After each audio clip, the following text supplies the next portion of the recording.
Today on Outdoor Nevada, we visit an urban garden rooted in positivity. Follow the Las Vegas tall bike on a ride downtown, hang out with some snakes, and get to know the Bighorn Sheep. All this today on Outdoor Nevada.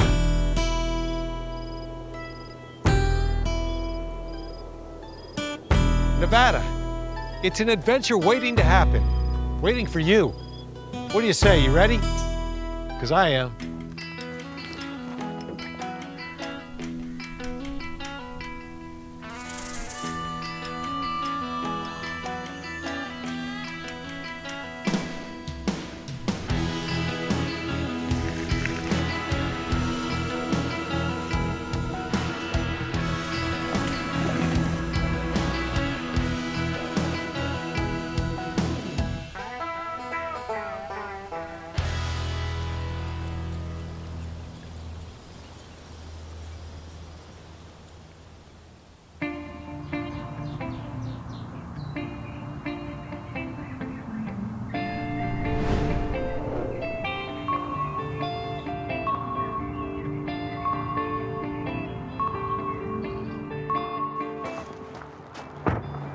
Everyone knows that Las Vegas is considered a transient city. I mean, people come in, they enjoy themselves, and then they leave. But would you believe that within all this hustle and bustle, there is a group that believes strongly in community and roots? Welcome to Vegas Roots.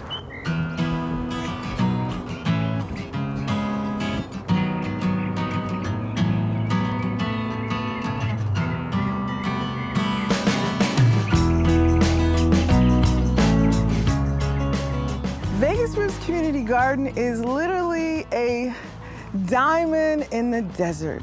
So we have raised beds where the individuals or organizations can rent them out, and we teach them how to grow their own food. We have a U-Pig farm, and it's just an outdoor produce department for the community.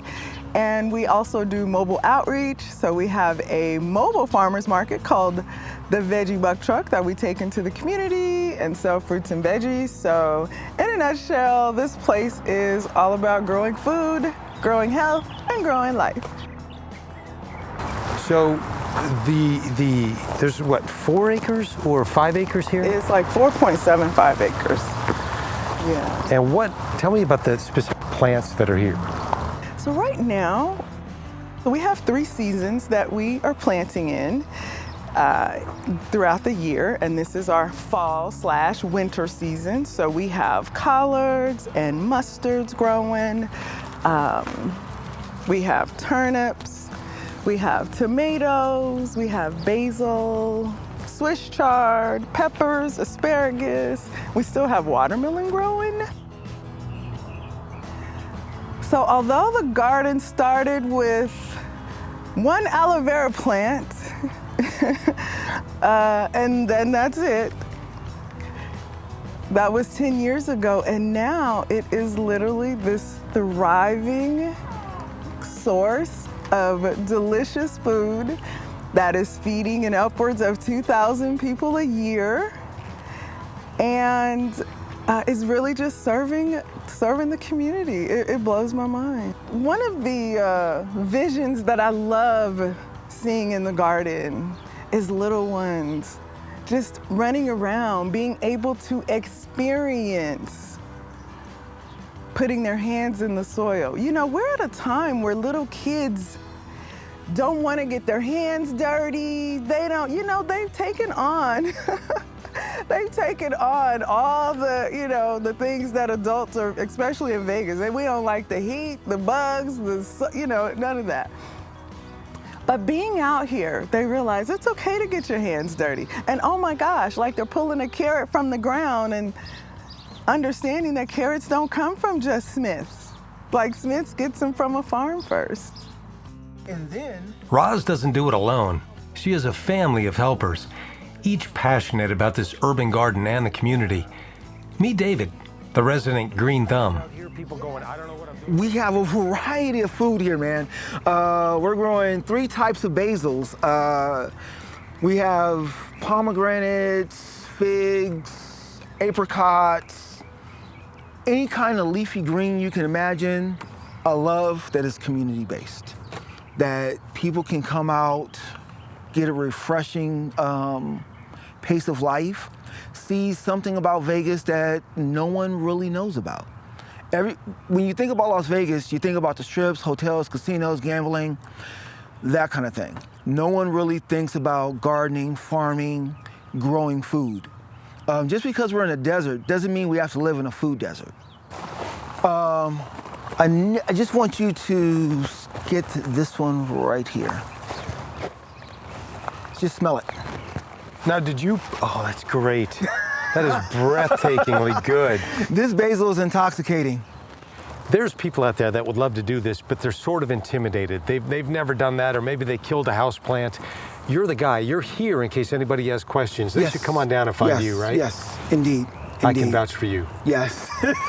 Thanks, man. Thank you, buddy. Appreciate it. Really enjoyed spending time with you today. You as well, man. Vegas Roots is a soul-awakening experience. To be in the heart of the city while surrounded by nature on a functioning farm, well, it's amazing. It's something we should all experience. Thank you. It is an honor for you to come and hear my story and see this.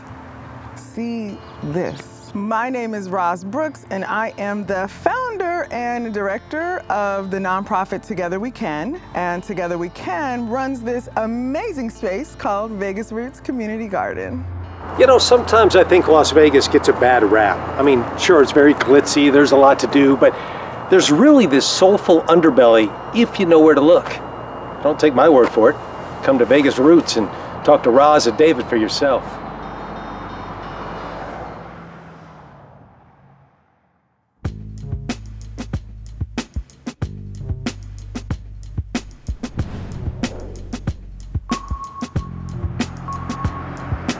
It's no secret that Nevada has some of the most amazing bike trails on the entire planet. I mean, they are second to none. But tonight, we're gonna do something that really can't be compared to anything else. It's Wednesday night, and it's time to ride.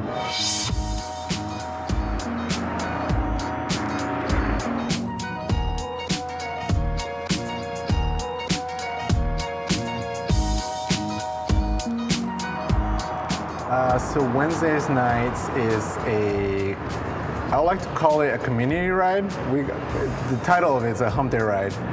But little by little, first it was like me and like a handful of friends, 10, 15 people at the most. And then their friends told their friends and so on and so forth. We just stayed consistent with it, and like we just blew up. Like more and more people came out riding and riding. It's just been amazing. Carlos Vivaldo, bike rider, bike mechanic, bike enthusiast. He's also one of the Wednesday night ride organizers and the creator of Las Vegas's Tall Bike. And this guy, well, he loves everything a bike is and the freedom it offers the rider. It's a feeling Carlos wants to share. I want to say the point is riding bikes. Like, get out and ride a bike. There's no necessarily specific location we go to. There's no reason why we do it. We're just out here riding bikes. I gotta tell you, Carlos, you are one cool cat, because you can't talk very long without saying the words community, and words like teamwork come right out of your mouth. It's really cool to see. Thank you. Tell me about this right here. Well, like I said, this is something that I came my creation about at Artistic Cruisers. And it wasn't like, I wasn't a show bike for me. It wasn't something that I was just like, yo, my bike's cooler than yours. How tall is it? It is 7 feet and 9 inches at the handlebars. So That's awesome. What's it? You got to tell me what it's like. I don't need to get up there, but you just need to tell me. I think you should ride it just to get the right feel of it. I know my limits. What's it like being up there? It is like riding the bike for your very first time. That thrill you get of balancing it yourself, and those butterfly feelings of cruising, that freedom you get from that bike. It's got its own unique feel for it. You took me right back. I remember the very first time, like just hanging on. Yeah, it's a lot like that. I got to tell you, man, this is one of the coolest things I've ever seen, and it belongs to you. It ought to belong to you. You two go together. Thank you. I know you got a lot going on. You're kind of loosely organizing this, so I'm going to let you get to work, but we'll be seeing you down the road. Yeah, let's do the ride. All right, brother. Thank you. Well, this is down here on Fremont, and you can see all these people have assembled. There's well over 100 people here, and the feeling here is just great. Everybody's decorated their bikes, they've all got their lights, and they're just gonna go for a nice nighttime ride, and this happens every Wednesday. It really is fantastic, and the feeling here is just ease, comfort, and community, and you really can't ask for much more than that on a Wednesday night in downtown Las Vegas. Guys ready to roll out? Let's roll out! With that, Carlos leads the group out and starts the ride. A lot of the people that come out ride are locals. They're people that are here living and doing this thing in and out. And that's how I came about most of it. You know, people that are here, they're riding bikes, that live here, make things happen around town. And it was just kind of like a alternative to, you know, the club scene, the casino scene, the bar scene. Everything that goes on in Vegas is just something extra, I guess. The people who gather every Wednesday are here for one reason: to ride a bike. And for Carlos, that's exactly what it comes down to: riding a bike and having a great time. This is the craziest thing ever. Bikes, scooters, skateboards, fat tires, little tires, all kinds of bikes out here. And there's lots of food, there's lots of music, and everybody's just having a good time. It's about 9 to 12 miles. It varies depending on the group. The larger the group it is, it's harder to, you know, keep it moving.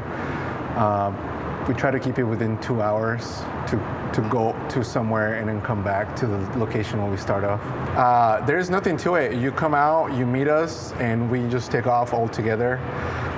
You know, there's certain laws and traffic you got to follow with your bike. You know, stay on the right side of the lane of the road. Bike lanes are obviously available. Signals always helps. In a group's a little different, but as long as you know how to ride a bike on the street, that's basically your ticket to get on the ride.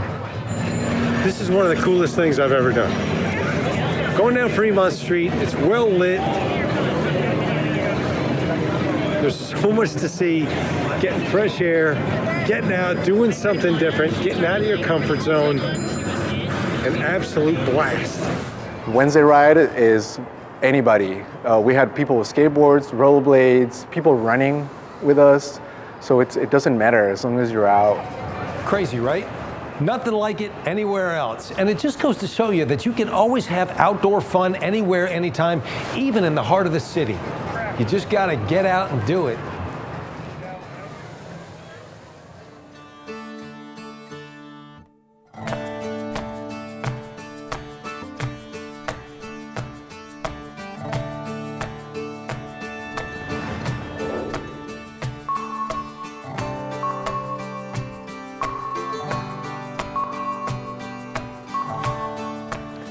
Anybody who's been hiking in the desert or mountain biking is having a good time and then will find themselves thinking, well, what if I see a snake? What do I do? Well, thanks to guys like Jason, knowledge and education makes it better for all of us.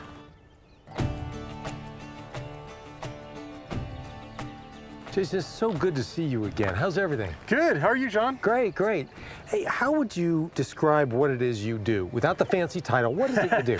So basically, I'm a reptile biologist for Nevada Department of Wildlife. And so what I do is I go around the entire state of Nevada, and I look for reptiles. I often try to estimate their populations or understand more about their movements or their behaviors, their general ecology, so like what eats them, what they eat, so we can better improve the way we manage those snakes or lizards or even turtles. And why do we care? That's a good question. So they're kind of the canary in the coal mine.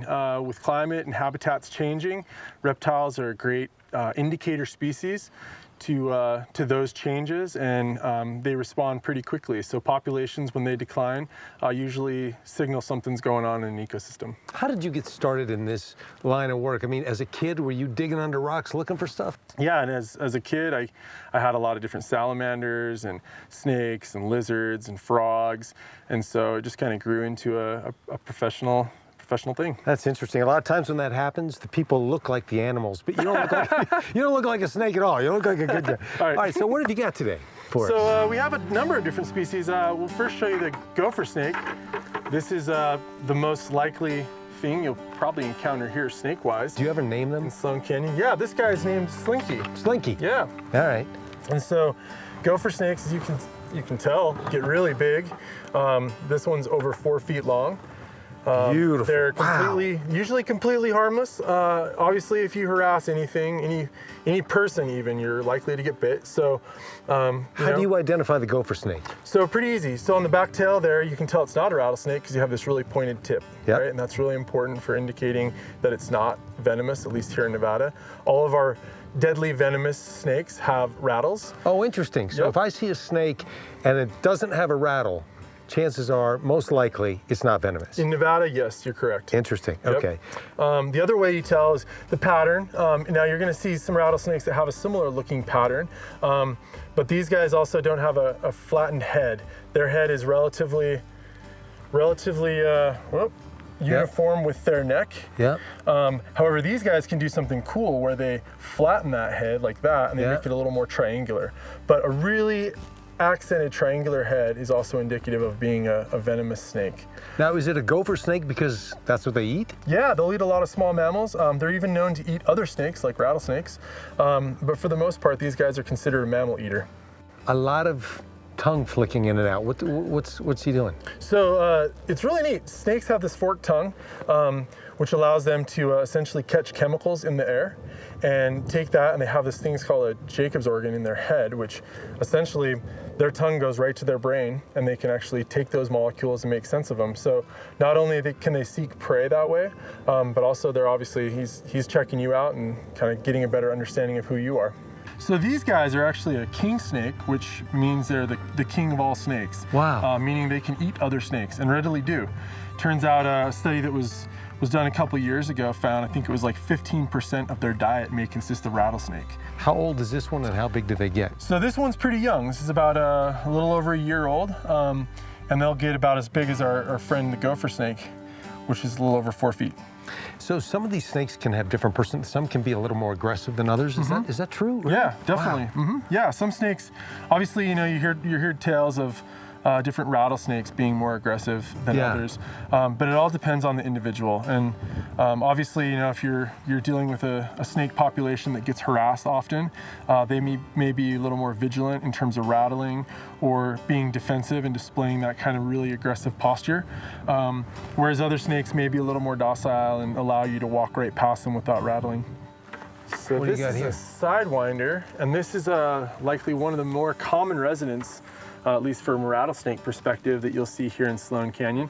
This is a really big Sidewinder. They are generally really small, and compared to a gopher snake or a king snake, this is a really small species. But you'll notice it has a lot of segments on that tail. Yeah.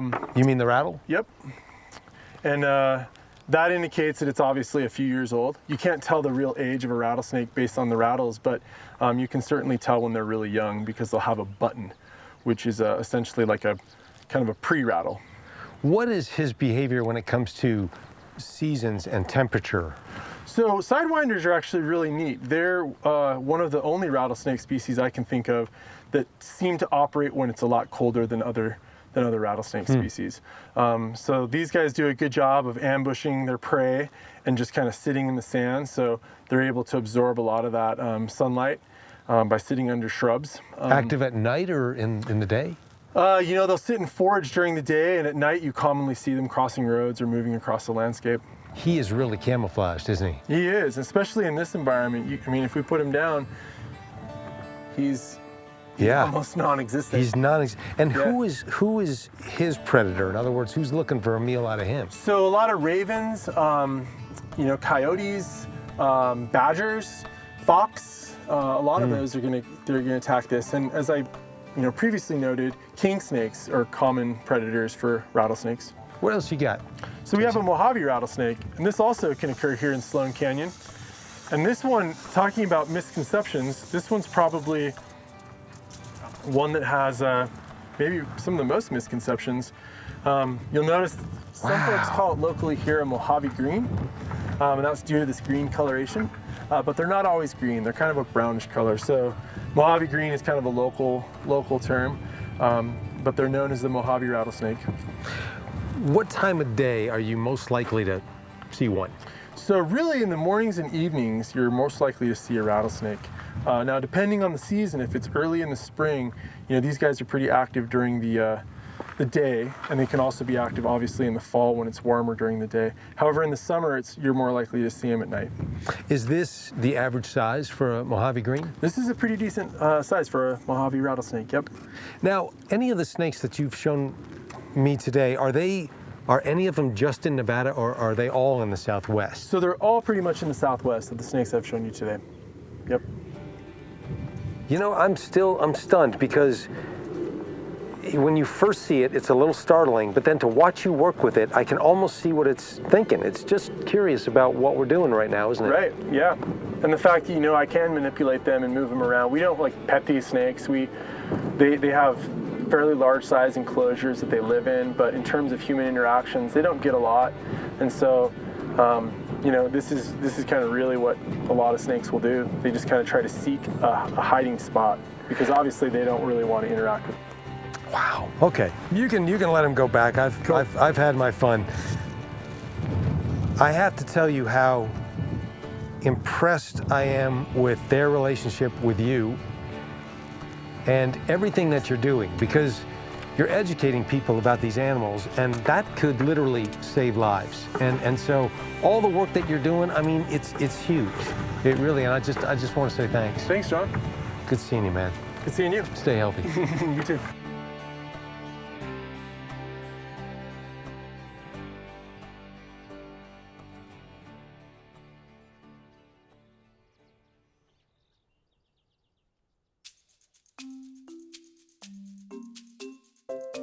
You probably remember Andrew from the Bureau of Land Management.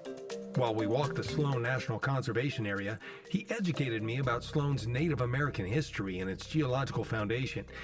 And there was one more subject Andrew is knowledgeable about, and that's one of Sloan's local residents, the Bighorn Sheep. Andrew, what do you got in your hand there? Well, I have the pellets, or you could say the scat, of a bighorn sheep. What does that tell you about the Bighorn Sheep? Well, it tells me, first of all, that they're living in Sloan Canyon. We have a nice little population up here in these hills, and the Bighorn Sheep are the largest ungulate or hoofed animal in the Mojave Desert area. We don't really have hardly any deer here, but this is the big herbivore that lives up in the hills here. What does that tell you about what they've been eating? Well, bighorns are vegetarians, and they're eating the stuff around us, these shrubs and bushes. And in a lot of ways, it's things that other ungulates couldn't eat. They couldn't survive in the Mojave Desert. But desert bighorns are designed to live in the Mojave Desert, and they can go with very little food and very little water for long periods of time. And if you break it open, what's it like? Well, I always think it's like sawdust. And some people get grossed out when I do this, but I just pick up the vegetarian scat, and it really ends up just coming out like the dust in a barn, like the hay in a barn. And it's also a different shape than other ungulates. There's a whole science to scat. You can tell the difference between a deer scat and a bighorn scat just by the shape. And the color? It looks greener. Yeah, possibly. A lot of these plants have that kind of sagey, kind of minty green color, so we might see some of that. In terms of the shape, the bighorn scat is flatter on the ends, whereas a deer will have a point to it. Is that sanitary? You be holding that? Well, I have a rule. I only handle the scat of vegetarian animals. It's actually a thing. The predator scat has a lot more bacteria in it, whereas, like I was saying, this ends up being really nothing but sawdust, and it would even actually smell kind of like sawdust, like a barn. You read this land different than I do. I'm impressed. Yeah, the population up here just got finished with the rut, which is when the male bighorns compete for the females. And I actually heard them hitting their horns together about a month ago up here. And then about 2 weeks ago, I saw a young female come right down the canyon and walk up to me. She might be pregnant now, and those babies will be born in the springtime. And right away, they'll have to learn what bighorn sheep are good at, which is balancing on the rocks. because that's their only defense, is to be high up on the mountain or on the cliff and be in a place where no animal could get to them. One last question. What are you going to do with that? I'll probably just leave it here. Yeah, okay, that's a good idea. Yeah, I don't think I'll bring it back to my apartment, but That's a good idea. Well, there you have it. Not only do we know there are bighorn sheep in Sloan, we know they're eating well. And if you do see scat on the trails, just leave it be. Andrew is a professional. And just so you know, yes, he did wash his hands afterwards.